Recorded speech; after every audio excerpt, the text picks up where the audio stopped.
இப்போ ரெடிமேட் மாதிரி எப்படி ரெடிமேட் சுடிதார் மாதிரி எப்படி டிசைன் பண்ணுறது அப்படிங்கிறது செமி ஸ்டிச்சுடுன்னு போட்டிருப்பாங்க. அது மாதிரி எப்படி பண்ணுறதுன்னு பார்க்கலாம்.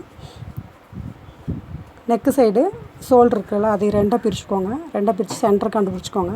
கண்டுபிடிச்சிட்டு ஒரு 10 இன்ச்சு பீஸு நீளமாக கட் பண்ணிக்கோங்க. கட் பண்ணிவிட்டு 2 பக்கம் உள்ளே தள்ளி வச்சு பிசுறு இல்லாமல் மடித்து சென்டரில் தையல் போட்டுருங்க. தையல் போட்டு ஸ்கொயர் பீஸ் கட் பண்ணி வச்சுக்கோங்க. Pant cloth square piece cut பண்ணி வச்சுட்டு முக்கோணம் மாதிரி இதையே மடிச்சுக்கோங்க. மடிச்சுட்டு இங்கே சைடில் மட்டும் லைனாக வச்சுக்கோங்க. வச்சு ஸ்டிச் பண்ணிக்கோங்க.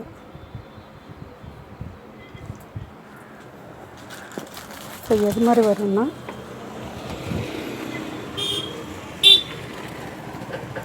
இது மாதிரி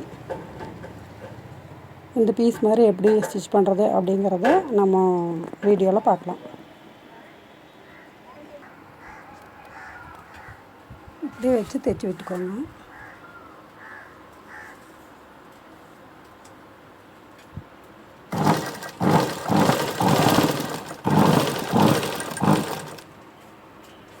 இங்கே கீழே வெளியில் வரக்கூடாது. வெளியில் வராத அளவுக்கு மடிச்சு விட்டு கரெக்டாக க்ளோஸ் பண்ணிக்கோங்க. இது திருப்பிட்டு அதே மாதிரி ஆப்போசிட் சைடில் நேராக வர்ற மாதிரி வச்சுக்கோங்க.